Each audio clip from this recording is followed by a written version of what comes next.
Assalamu alaikum. My name is Sayyid Ali Raza, owner of LEC consultants. अगर आप visa apply करना चाह रहे हैं, लेट्स सपोज वर्क वीज़ा है या विजिट वीज़ा है दोनों के लिए जो रिक्वायरमेंट है आपको पता है कि वो डिफरेंट टाइप के रिक्वायरमेंट होते हैं। चूँकि हमारे पास कमेंट्स बहुत ज़्यादा आ रहे होते हैं कि भाई आप डॉक्यूमेंट्स क्लियर कर दें, ठीक है, एनटीएन किस तरह बनाना है, चैम्बर कार्ड किस तरह बनाना है, ठीक है, तो बैंक स्टेटमेंट कितनी होनी चाहिए मिनिमम विजिट वीज़ा के लिए, यूके के लिए, या अगर आप स्पेन के लिए अप्लाई करते हैं तो काफ़ी ज़्यादा टिकटॉक पे भी क्यूरीज़ और इस पे यूट्यूब पे भी क्यूरीज़ आ रही होती हैं। तो आज मैं आपसे डिस्कस करूंगा कि अगर आप यूके का विज़िट वीज़ा देखें, किसी भी कंट्री का हो, उसमें जो डॉक्यूमेंटेशन है वो ऑलमोस्ट आपकी सेम डॉक्यूमेंटेशन होती है। उसमें ये नहीं है कि जो है वो स्पेन कोई और डॉक्यूमेंट्स मांग रहा हो और यूके कोई और मांग रहा हो और यूएसए कोई और, थोड़ा बहुत फ़र्क हो सकता है। बट हम मेन डॉक्यूमेंट्स की बात करेंगे कि कौन से रिक्वायर्ड हैं जिनसे आप जो है वो वीज़ा अप्लाई कर सकते हैं और उसका प्रोसेस क्या है ताकि आपका वीज़ा जो है वो 100% आपको ग्रांट हो। तो सबसे पहले हम बात करेंगे कि डॉक्यूमेंट्स की। भाई डॉक्यूमेंट्स में आप सबसे पहले अपनी बैंक स्टेटमेंट देखें कि आपने बैंक स्टेटमेंट रेडी की है और किस तरह की आपकी बैंक स्टेटमेंट है और कितने टाइम की आपकी बैंक स्टेटमेंट है। जो विजिट वीज़ा के लिए बैंक स्टेटमेंट रिक्वायर्ड होती है वो आपको एटलीस्ट 3 से 6 मंथ तक की जो है वो बैंक स्टेटमेंट रिक्वायर्ड होती है। वो बैंक स्टेटमेंट होती किस तरह की है कि आप जो ट्रांजैक्शन करते हैं उसको कभी डेबिट करें और कभी क्रेडिट। मतलब इसका क्या है कि आप जो है वो पैसे आप 1 मंथ आपने 1 लाख चलें सबमिट करवाया है बैंक में, उसको क्या करें कि नेक्स्ट डेट में विड्रा करवा लें। देन आप 5 लाख करवाएं उसमें, यानी कि आपकी इन आउट होनी चाहिए बैंक स्टेटमेंट। ये नहीं है कि आपने एक ही दफ़ा जो है वो 25 लाख या 50 लाख जो है वो एक ही दफ़ा जो है वो सबमिट करवा दिया। इस तरह आपने नहीं करना। बैंक स्टेटमेंट आपकी जो है वो ओरिजिनल लगनी चाहिए, ठीक है। तो वो इसी तरह से ओरिजिनल आप बना सकते हैं कि आप पैसों को जो है वो चंक्स में सबमिट करें और चंक्स में ही निकालें चले। तो ये तो हो गया बैंक स्टेटमेंट आप किस तरह से बनाएंगे। चाहे आप 3 मंथ की बना लें, चाहे आप जो है वो 6 मंथ की बना लें, तो ये एक रेगुलर प्रोसेस में जाएगी। इस तरह नहीं होगा कि अगर आपने 6 मंथ की बैंक स्टेटमेंट बनाई है तो पहले मंथ आपने 15 लाख या 20 लाख रुपए बैंक में सबमिट करवाए हैं, तो 4 मंथ आपको पता ही नहीं कि बैंक स्टेटमेंट किधर है। होगा इस तरह के पहले मंथ अगर आप लेट्स सपोज आपको 40 लाख की बैंक स्टेटमेंट चाहिए तो आप 10 लाख पहले करवाएं, उसमें से 5 लाख विदड्रॉ करवाएं, देन क्या करवाएं 15 लाख बैंक में जमा करवा दें, फिर 3 लाख आप उसमें से बैंक से निकलवा लें। तो ये प्रोसेस आपका चलता रहेगा, ठीक है। तो एट द एंड क्या होगा, आपके पैसे जो है वो पूरे बैंक में 40 लाख तक हो जाएंगे। ये तो था बैंक स्टेटमेंट बनाने का एक प्रॉपर वे कि किस तरह से आपने जो है ना बैंक स्टेटमेंट बनानी है। अब आ जाते हैं कि एन नंबर। भाई टैक्स नंबर, चूँकि हर कंट्री में टैक्स नंबर होता है आपका, ठीक है। जिस तरह यूके में आप इधर हमारा नेशनल इंश्योरेंस नंबर होता है, एनआई नंबर पे हम काम करते हैं ताकि गवर्नमेंट को पता चले कि फ़लाँ बंदा जो है वो कितना काम कर रहा है और इससे कितना जो है वो टैक्स हमने कलेक्ट करना है। तो इसी तरह पाकिस्तान में भी एन जो है वो आपको बनवाना पड़ेगा, चूँकि पाकिस्तानियों को ज़्यादा आदत है कि वो टैक्स जो है वो हम चलें देते तो हैं बट हमारा टैक्स नंबर जो है वो मोस्टली नहीं होता। जो भी हमारी एजेंसी पे भी लोग आ रहे होते हैं उनका भी एन बना नहीं होता।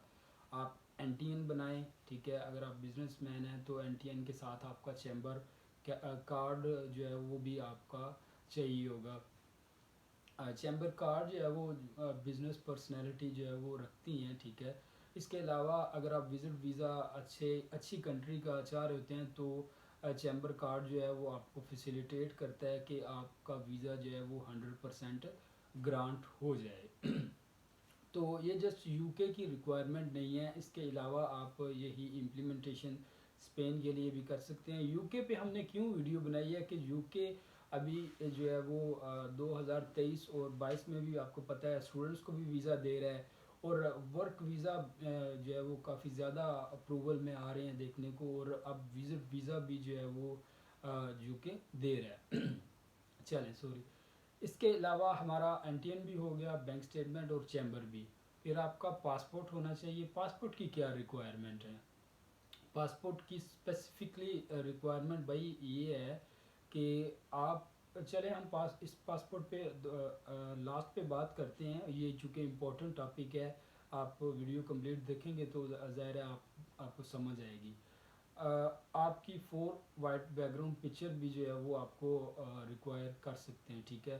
4 पिक्चर विद वाइट बैकग्राउंड, वो भी आप अपनी रखें अपने पास। इसके अलावा जो है आपका MRC या FRC, अगर मैरिड हैं तो MRC, अदरवाइज़ आपको FRC की ज़रूरत पड़ सकती है। ये कहाँ से आप बनवाएंगे?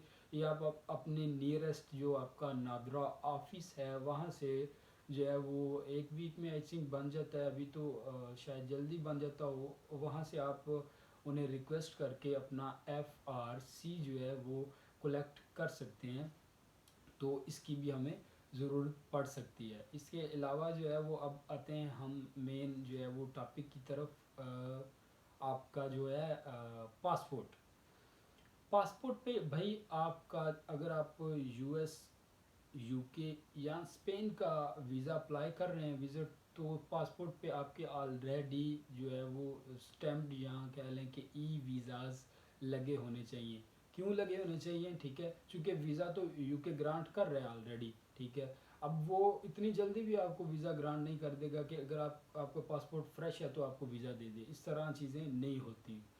मोस्टली जिनके वीज़ेज़ लग रहे हैं उनकी ट्रैवल हिस्ट्री है, ठीक है। आपने ट्रैवल हिस्ट्री मेंटेन करनी है। अब हम डॉक्यूमेंटेशन से निकल कर उस प्रोसेस में आ गए हैं कि हमने किस तरह से जो है वो वीज़ा के लिए रेडी करना है अपने आप को। तो रेडी करने के लिए आप क्या करें, 3 से 4, तीन भी ठीक हैं, 3 से 4 कंट्रीज़ जो हैं वो आप विज़िट करें। आप लेट्स सपोज डिफरेंट जो एजेंसीज के होल्डर्स हैं वो क्या करते हैं, आपको पैकेज दे देते हैं कि 3 कंट्रीज़ के लिए आप इतना चार्ज करें, या जो भी आप कोई भी अपना अच्छा सा कंसल्टेंट जो है वो हायर करके तुर्की का कर सकते हैं, मलेशिया का स्टिकर वीज़ा है आप वो कर सकते हैं, ठीक है। इसके अलावा UAE आप विज़िट करें, सही है। तो उसका ये भी है कि ये नहीं है कि आप 1 मंथ रहें, आप 2 दिन भी रहें, 1 दिन रहें, ठीक है, आप वापस आ सकते हैं। जैसे कि आपको पता है अब जापान भी विज़िट वीज़ा दे रहा है, उसकी रिक्वायरमेंट भी कम है, तो आप जापान भी विज़िट कर सकते हैं, ठीक है। तो जैसे ही आप ये 3 कंट्रीज़ कोई भी जो हैं वो आप सेलेक्ट करके विज़िट करते हैं तो आपके अप्रूवल के चांसेस ज़्यादा हो जाते हैं कि आप अगर UK एम्बेसी चेक करती है तो definitely you have already visit up to 3 countries. तो उन्हें पता चलता है कि ये पर्सन जो है वो विज़िट करने आ रहा है, ना कि यहाँ पे आगे बैठ जाएगा। तो ये एक सिंपल प्रोसेस था। चूँकि वीज़ाज़ अभी ग्रांट हो रहे हैं तो हमने ज़रूरी समझा कि आपसे चलें डिस्कस कर दें। चूँकि टाइम आपको पता है हम भी कमेंट्स पे ही रिप्लाई कर रहे होते हैं, ज़्यादातर जो है वो कॉल पे बात नहीं करने हो रही। तो इसलिए आज की वीडियो का मौजू था कि विज़िट वीज़ा जो है वो किस तरह से आपने प्रॉपर वे में अप्लाई करना है। अगर आपका कोई भी क्वेश्चन हो तो आप हमें कमेंट सेक्शन में जो है वो ज़रूर पूछें, हम आपका रिप्लाई करेंगे। और चैनल को सब्सक्राइब कर दीजिएगा। Thank you very much.